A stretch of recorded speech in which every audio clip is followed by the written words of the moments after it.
Being fit, being in shape is in itself a status symbol because it signifies a few things. First and foremost, obviously, self-discipline, but on top of that, it alludes to self-interest. And one of the key components to building wealth and living a life of luxury, as we like to call it, is the desire, ability, and capacity to care for one's own self. Another creator brought up the topic of language amongst classes, and within the poverty class, selfishness is perceived as something that is negative. But when it comes to your health, when it comes to your genetic optimization, that selfishness or self-interest is actually a positive thing. So in addition to that, having a healthier body, more defined muscles, having endurance and strength and power also gives off the impression that you have access to resources, specifically food, that keeps this discipline sustained. That is also paired with the ability to deny oneself and exercise portion control.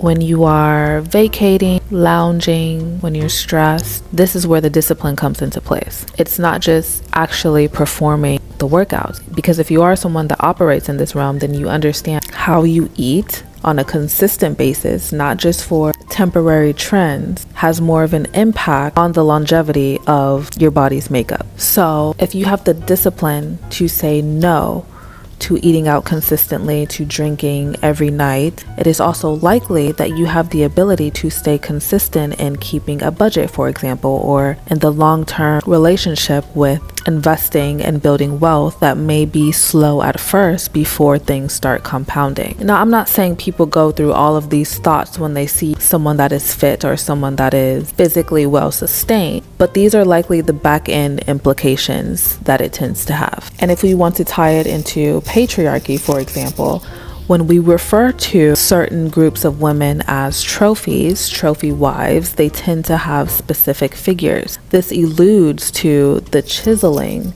of their body, the upkeep of their physical appearance, which also signifies another realm of wealth, luxury, ease. Yeah. The first thing that people notice about you is your body, is your discipline, and your body tells about the discipline. Some people are saying that having a good body is equalized to having big money in your bank account. Having a beautiful or charismatic presence equalized you being rich. So people could sense that you're a rich person just because the way you carry yourself, the way you're handling yourself, and the way you're dressing, the way you're presenting yourself to the world. Some people say people judge other people from the cover, or people judge the book by its cover, and it's true, truly, yeah, people judge the book by its cover. Should we resent that? No. Should we use that? Yes. The discipline it shows, okay? No matter the people in your life, they say they like you, they love you the way that you are.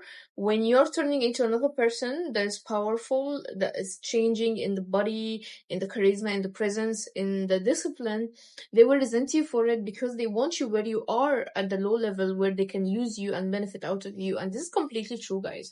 People like you where you are and never discover your own potential because they are benefiting out of that. So yes, you're beautiful. Yes, you're everything. Yes, you're feeling okay about yourself. But at the same time, change yourself. Always attempt to go on a discipline because you can double that asset.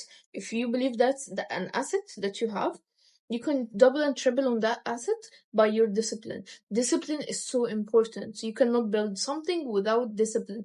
And discipline, it comes with consistency. When you're disciplined, you're completely consistent with that thing because you're already disciplined. How could you be disciplined without being consistent?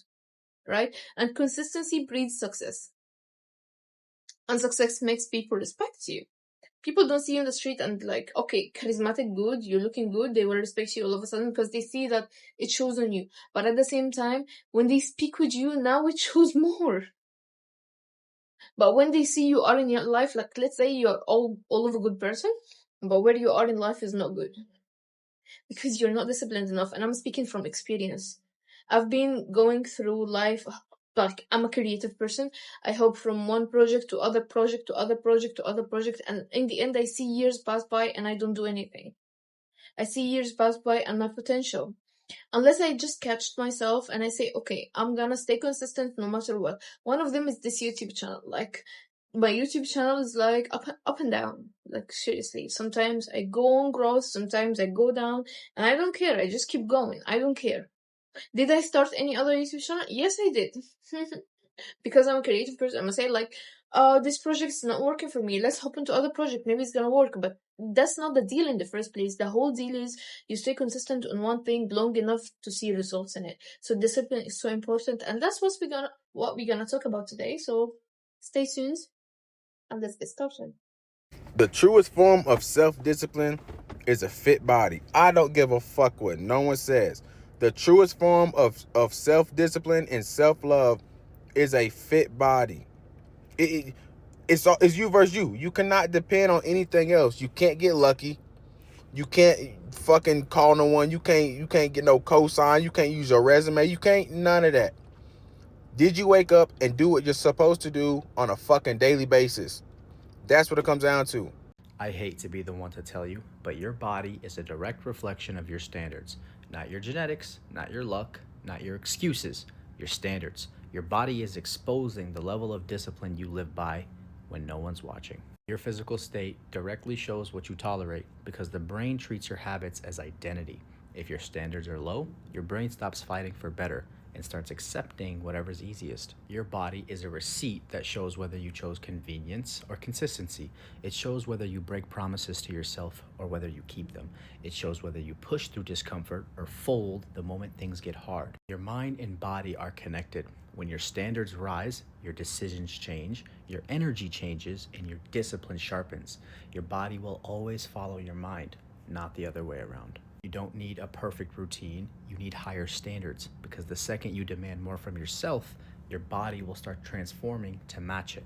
Your appearance isn't about vanity, it's about alignment.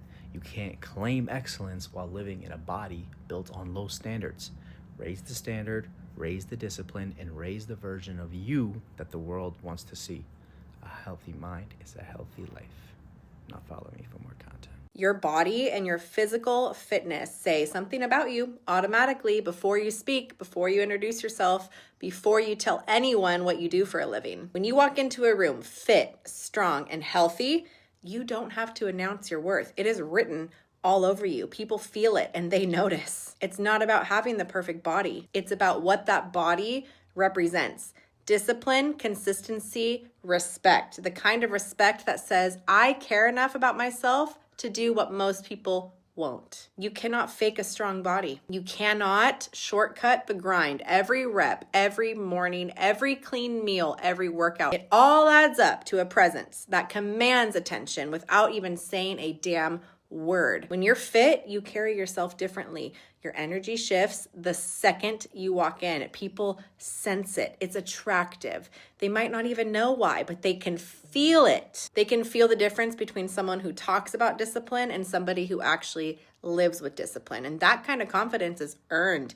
It's in your posture, your stride, your eyes. You walk like somebody's conquered their own excuses because you have. So understand this. Your body is your calling card. It's your silent introduction to the world. It's proof that you follow through, that you respect yourself enough to show up daily for yourself. You don't need to brag. You don't need to convince. You don't need to say a word because your presence already did. That is powerful. If I see you in public and you have a fit body, I immediately know something about you. You've got discipline, you're a winner, and you've got my respect. Because a fit body is the one thing in life you can't fake, buy, or bullshit your way into. But if I see you overweight, I immediately know which battle you're losing. I know you negotiate with yourself.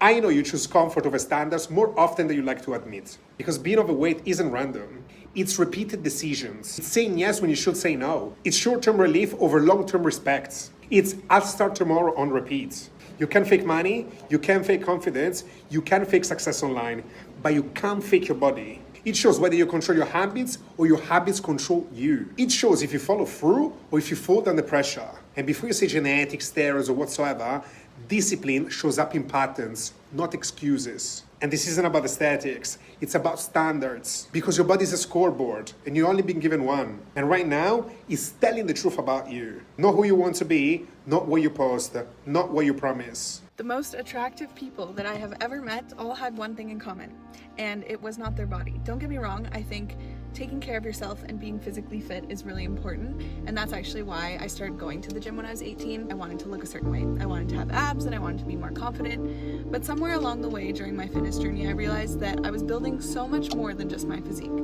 Every workout taught me discipline, every promise to myself that I kept built my confidence, and every time I showed up when I didn't feel like it, I became somebody that I could trust. Yes, looking fit is a byproduct of the discipline, dedication, and time you invest into yourself, but the real transformation is who you become during it. One day when you're gone, nobody's going to stand up at your funeral and say, she had the most insane body. They're going to talk about the way that you made people feel, the promises you kept, the impact you had, the life you built, and the person that you chose to become. So if you're starting your fitness journey because you want to change your body, that is okay. Most of us did. Just don't let that be the only reason that you stay. Let fitness become the thing that changes who you are. And one day, I hope that your body is the least interesting thing about you.